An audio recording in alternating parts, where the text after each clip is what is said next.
আচ্ছা, পুজোয় আবহাওয়া কেমন থাকবে বলুন তো? লাস্ট দুটো দিন মানে শনি আর রবিবার যা বৃষ্টির একটা পূর্বাভাস দেখা গেল এবং বৃষ্টির যা ঝলক দেখা গেল, তাতে করে যেটা মনে করা হচ্ছে যে পুজোয় বৃষ্টি কোথাও না কোথাও ম্যাচাকার করলেও করতে পারে, তাই না? এরকম একটা আশঙ্কা কোথাও না কোথাও আপনাদের মনেও দেখা দিয়েছে। তাহলে কি পুজোয় এবারে আমাদেরকে রেনকোট পরে বেরোতে হবে? এবং স্বাভাবিকভাবে নতুন জামা কাপড় যেগুলো কেনা হয়েছে সেগুলো আর শো অফ করা যাবে না, দেখানো যাবে না। তো আলিপুর আবহাওয়া দফতর কি বলছে, আবহাওয়ার পূর্বাভাসই বা কি, এবারে সেই দিকে নজর রাখবো। পূর্বাভাসকে সত্যি করে রবিবারও বৃষ্টি হয়েছে কলকাতা সহ দক্ষিণবঙ্গের বিভিন্ন জেলায়। এখন প্রশ্ন হচ্ছে, তাহলে কি ষষ্ঠী থেকে দশমী পর্যন্ত বৃষ্টি পুজোকে মাটি করে দেবে? আবহাওয়া দফতর কি বলছে আপনাদের শোনাবো এবারে। চালাও। আমি আরে আজকাল মেয়েরা প্লেন চালাচ্ছে। আনমোল ড্রিম লাইট খাস্তা বিস্কুট, খুব তাড়াতাড়ি শিখে গেলে। কাল থেকে প্লেন চালাতে শিখবো। স্বাদ স্বপ্নের। সোমবার অর্থাৎ চতুর্থীর দিনও কলকাতা সহ দক্ষিণবঙ্গে একাধিক জেলা বৃষ্টিতে ভিজবে। নিম্নচাপ দুর্বল রয়েছে ঠিক কথা, কিন্তু তার প্রভাব এখনো বঙ্গের উপর রয়েছে। এর সঙ্গে রয়েছে সক্রিয় মৌসুমি অক্ষরেখা, যার জেরে বাংলায় হালকা বিক্ষিপ্ত বৃষ্টির সম্ভাবনা রয়েছে। যদিও বৃষ্টিকে এক প্রকার উপেক্ষা করেই শহরের উৎসাহী মানুষ প্যান্ডেল হপিংয়ে মেতেছেন। এবার আপনাদের বলি, চলতি সপ্তাহ অর্থাৎ ষষ্ঠী থেকে দশমী পর্যন্ত বাংলার আবহাওয়া ঠিক কেমন থাকবে।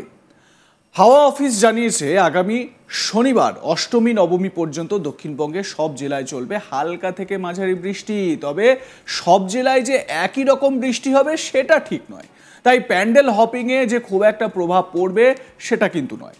এই মুহূর্তে দাঁড়িয়ে কোনো জেলার জন্যই ভারী বৃষ্টির সতর্কবার্তা জারি করা হয়নি। আরও একবার বলি, ভারী বৃষ্টির সতর্কবার্তা নেই। তবে হালকা বৃষ্টিপাতের সম্ভাবনার কথা উড়িয়ে দিচ্ছে না হাওয়া অফিস।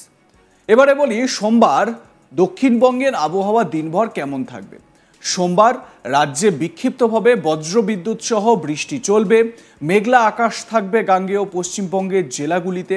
তবে গত দুদিনের থেকে কমবে বৃষ্টির পরিমাণ। এবার আসি সক্রিয় মৌসুমি অক্ষরেখা ঠিক কোন জায়গায় রয়েছে তার আপডেটে। নিম্নচাপ শক্তি হারাচ্ছে ঠিকই, কিন্তু এখনও মৌসুমি অক্ষরেখা সক্রিয় রয়েছে, যা সংলগ্ন উত্তর বাংলাদেশের উপরেও বিস্তৃত। এছাড়াও একটি ঘূর্ণাবর্ত রয়েছে পশ্চিম মধ্য বঙ্গোপসাগর এবং উত্তর অন্ধ্রপ্রদেশ উপকূল এলাকায়।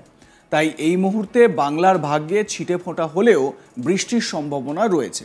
কিন্তু ভারী বৃষ্টি দুর্গাপুজোর আনন্দকে যে মাটি করবে সেটা নয়, কিন্তু আপেক্ষিক আর্দ্রতাজনিত অস্বস্তি আপনাকে ভোগাবে। হাওয়া অফিস বলছে, বাতাসে জলীয় বাষ্পের পরিমাণ অনেকটাই বেশি থাকবে, তাই গুমোট ভাব আপনাকে ভোগাবে এবং একটা অস্বস্তির জায়গা তৈরি করবে। এবং যেহেতু এই যে আপেক্ষিক আর্দ্রতার পরিমাণ বাড়ে, সেই কারণে অস্বস্তির পরিমাণটাও কিন্তু অস্বস্তির সূচকও বাড়তে থাকে। যেটায় কি হয়, যেটায় আমাদের মধ্যে একটা ওই যে ভ্যাপসা গরম, একটা অস্বস্তি, এই রকম একটা সিচুয়েশন কিন্তু থাকবে।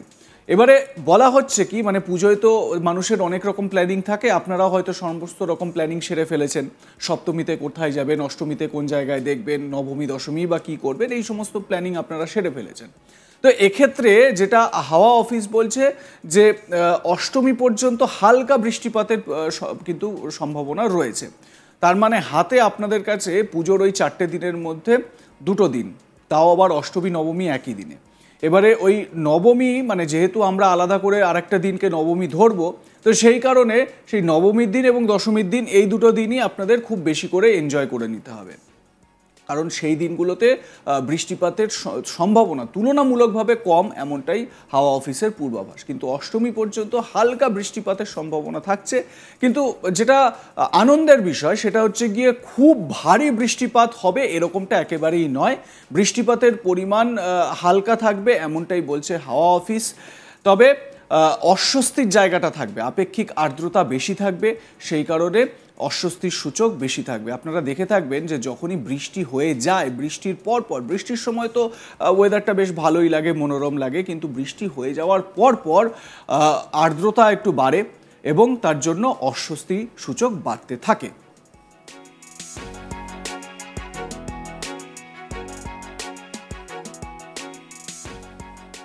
লাইক কমেন্ট শেয়ার করতে ভুলবেন না। দেখতে থাকুন আজ তাক বাংলা।